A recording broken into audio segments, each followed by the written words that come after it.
Assalamualaikum. Assalamualaikum dan selamat pagi semua. Okey, hari ini kita akan belajar asas masakan. Sempena program bulan kemahiran. Assalamualaikum dan selamat sejahtera. Kembali kita ke kelas kemahiran asas masakan. Topik kita pada hari ini adalah pengenalan ejen pencuci, alatan dan bahan pembersih, amalan kebersihan, kaedah memasak, minuman, butter, hidangan sepinggan lengkap dan juga dessert. Arahan, sila tonton, dengar dan perhatikan video pembelajaran kemahiran asas masakan.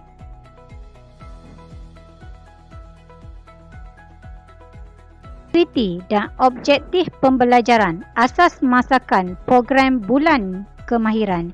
Okey, kita ada 3 iaitu slot pembelajaran, kita ada slot kefahaman dan juga slot projek.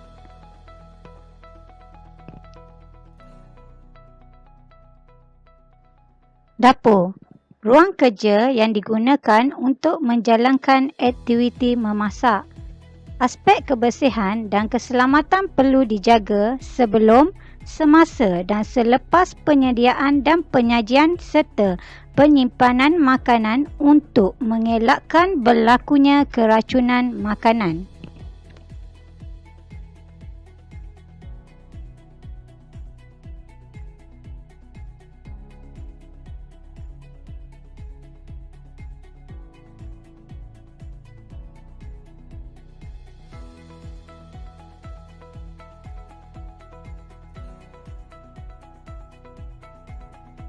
Alatan mengemas dan membersih. Kita ada span, kita ada span hijau, kita ada berus keluli, penyapu, penadah sampah, mop dan juga baldi.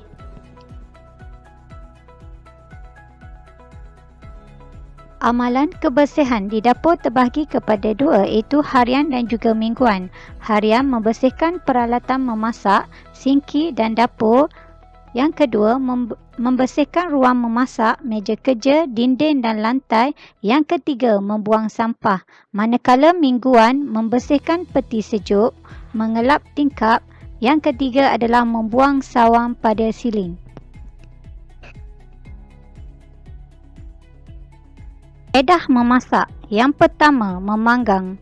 Kita guna pemanggang, contoh adalah kambing golek. Manakala kaedah memasak seterusnya adalah membakar, contoh ketuhar, kita buat kek.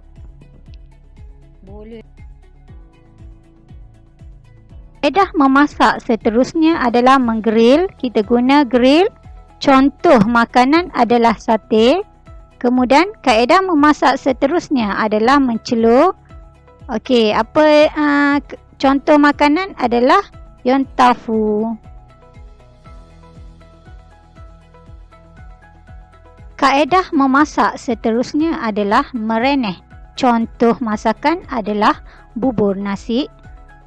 Merendidih, contoh masakan adalah sup tulang.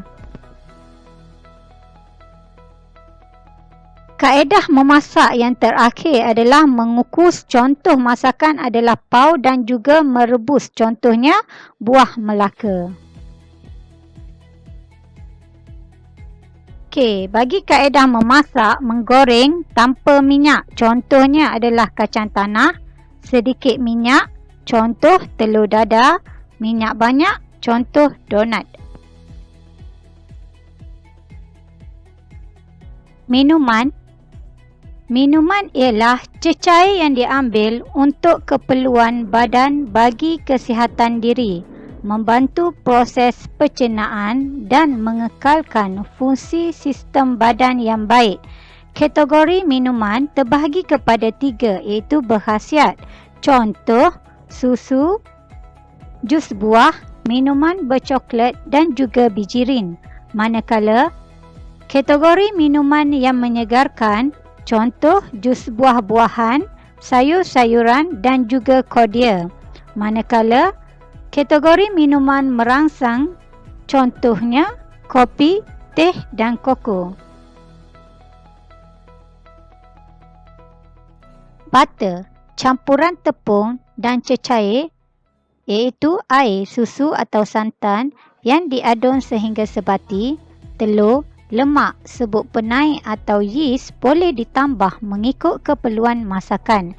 Jenis butter terbahagi kepada dua, iaitu butter cair dan juga butter pekat. Ciri butter cair adalah berkrim dan cair, mudah dituang. Contoh, kuih cara, kuih kosui dan juga kuih lapis.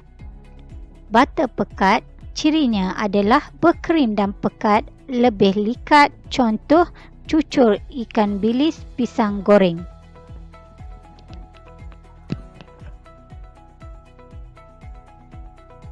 Hidangan sepinggan lengkap bermaksud makanan yang dihidang dalam satu pinggan yang sama dan mempunyai 5 nutrien yang diperlukan oleh tubuh, iaitu karbohidrat, protein, vitamin, garam mineral dan lemak.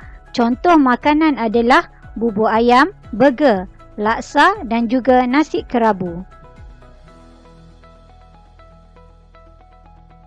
Dikenali sebagai pencuci mulut dan biasanya mempunyai rasa manis.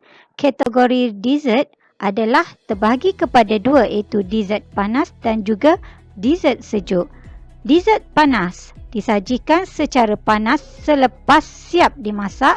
Contoh, bubur kacang hijau dan juga pisang goreng.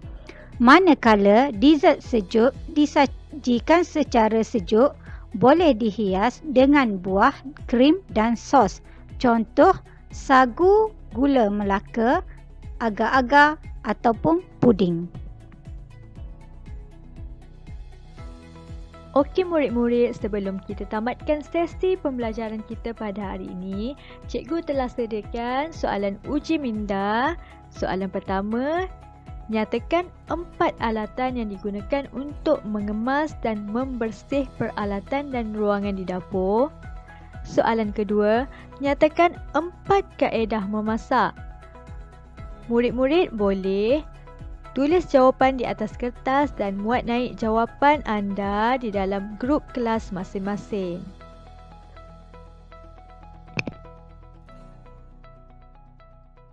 Pembelajaran tamat. Sekian, terima kasih. Bye.